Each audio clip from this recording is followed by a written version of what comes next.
Muy buenas tardes. Bueno, con motivo de las medidas dispuestas por el Gobierno Nacional y Provincial y en atención a las directivas establecidas por la Universidad Católica de Córdoba, hemos dispuesto dar comienzo a esta plataforma virtual de aprendizaje a los fines de dar continuidad, ¿no es cierto?, a esta unidad 1 que nos acometía. En la medida de lo posible va a seguir subsistiendo este sistema hasta tanto podamos retornar al sistema presencial de clases. Habíamos quedado en las locuciones JUS y FAS de esta primera unidad. ¿Qué decirles de esto? Bueno, el JUS alude al conjunto de normas civiles creadas por los ciudadanos para regular sus situaciones, sus cuestiones civiles. El término FAS alude al conjunto de normas para regular los ritos privados, o sea, las cuestiones religiosas, la manera de proceder o de manejarse en lo que era el culto romano. Como ustedes bien saben, antes del cristianismo Roma era politeísta, por ende tenía una serie de dioses. La manera en que uno ofrendaba y honraba a esos dioses era este FAS, ¿no es cierto?, que era un conjunto de reglas de cómo seguir, ¿no es cierto?, la práctica de esos cultos. Además del JUS y el FAS está el MOS, que lo habíamos ya referido en la clase anterior. El MOS alude a la costumbre jurídicamente obligatoria.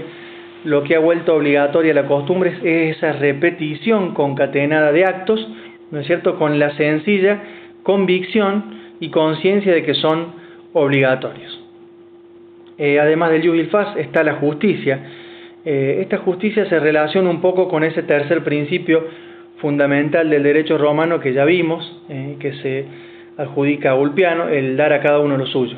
Aquí la justicia está definida como la constante y perpetua voluntad de dar a cada uno lo suyo.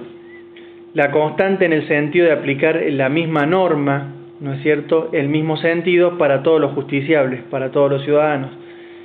Y perpetua en el sentido de proyección en el tiempo, a lo largo del tiempo. Constante y perpetua voluntad de dar a cada uno lo suyo. Respecto al término equidad, ha sido definido como la justicia en el caso concreto, en el caso particular. Sería la constante y perpetua voluntad de dar a cada uno lo suyo en el caso concreto, en el caso que nos toca.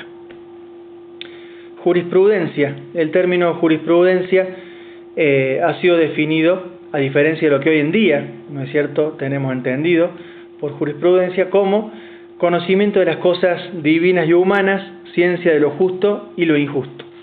Conocimiento de las cosas divinas y humanas sencillamente porque el jurisconsulto o jurisperito, la persona que sabía de derecho en la antigüedad, era una persona que se veía obligada a conocer no solamente el aspecto jurídico, normativo, sino también las costumbres, sino también la vida en general. Entonces conocía de las cosas divinas y también humanas a los fines de poder proyectar y elaborar las normas, aconsejar sobre las normas.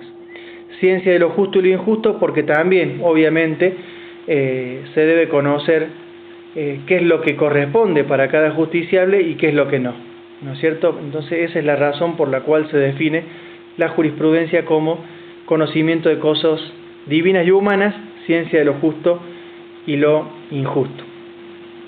La ley ha sido definida como precepto común, decreto de hombres prudentes, corrección de los errores que por voluntad o ignorancia se cometen, pacto común de la República.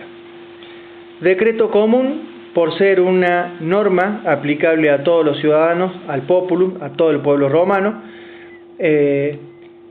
Decreto de hombres prudentes es porque son normas emanadas de los jurisconsultos, de estos conocedores del derecho, que tienen prudencia, ¿no es cierto?, que tienen esa facultad, esa virtud de ir construyendo normas que representen la voluntad del pueblo y que regulen, ¿sí?, las situaciones de todo el pueblo. Corrección de los errores que por voluntad o ignorancia se cometen, bueno, porque uno infringe o contraviene una norma o por ignorancia o por real intención de ir en contra de la norma. Entonces uno vulnera o incumple una norma porque la desconoce o porque tiene intención de incumplirla. Por esa sencilla razón se alude a corrección de los errores que por voluntad o ignorancia se cometen. Pacto Común de la República porque sí, la sociedad en su conjunto ha convenido a partir de ese momento ser regida, ser regulada por esa norma en cuestión.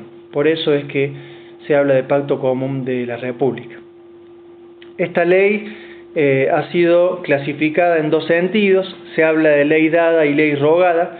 Ley dada cuando es impuesta, ¿no es cierto?, es establecida por la voluntad del magistrado. Así tenemos, por ejemplo, el Senado consulto, una constitución imperial, un decreto. Y ley rogada, que es la ley propiamente dicha para el pueblo romano, que es la ley votada en asamblea, ¿no es cierto?, la cual representa el espíritu y también la decisión del pueblo reunido para votarla. Leyes dadas, leyes rogadas. También se puede clasificar la ley según el destino, según la finalidad o el propósito que tiene esta ley, y así se subdivide en leyes pluscuamperfectas, leyes perfectas, leyes menos que perfectas e imperfectas. Leyes pluscuamperfectas son aquellas que aplican una sanción a un acto cometido en su contra y a su vez anulan esa conducta en su contra. Leyes perfectas son las que solamente anulan lo cometido en su contra sin imponer ninguna sanción, como por ejemplo un matrimonio llevado a cabo sin la edad nupcial, la edad requerida para casarse. Simplemente se anula el matrimonio sin aplicar sanciones. También existen las leyes menos que perfectas, que aplican una sanción pero no anulan la conducta o el comportamiento ejecutado en su contra. Y por último, las leyes imperfectas. Estas leyes imperfectas no anulan lo hecho en su contra, tampoco aplican sanciones, simplemente son una mera recomendación o una sugerencia, sin sanción y sin anular acto alguno. Además de esta clasificación de la ley, tenemos que hablar del plebiscito. El plebiscito eran las normas que regulaban la vida y las situaciones de la clase social más baja romana, esto es, los plebeyos. Ahora fue de tal virtud y de tal utilidad este plebiscito que con el tiempo comenzó a aplicarse, a tener vigencia para también la clase social más alta o más encumbrada, que serían los patricios, ¿no es cierto? Esta vigencia o operatividad de los plebiscitos para la clase más alta, o sea, los patricios, se logra luego de la promulgación de la ley Hortensia, ¿no es cierto?, que la hace común para todo el pueblo romano, no solamente los plebeyos, sino también los patricios. Bueno, mediante este audio logramos terminar lo que es la unidad 1. Yo les pido que lo complementen con lo dicho en clase y con lo que figura en la bibliografía de cada uno. Quedo a la disposición de cada uno de ustedes a los fines de evacuar cualquier duda o consulta que quieren hacerme. Este sistema se llama Classroom para quienes cuenten con un correo Gmail, pero también se enviará por vínculo, ¿no es cierto?, para cada uno de los que no cuenten con Gmail, a los fines de que puedan verlo, ¿no es cierto?, y complementar esta unidad 1. Espero verlos pronto y Dios mediante seguiremos con la unidad que nos sigue el próximo jueves. Les saludo desde ya muy afectuosamente y quedo a su disposición. Que estén ustedes muy bien. Hasta luego.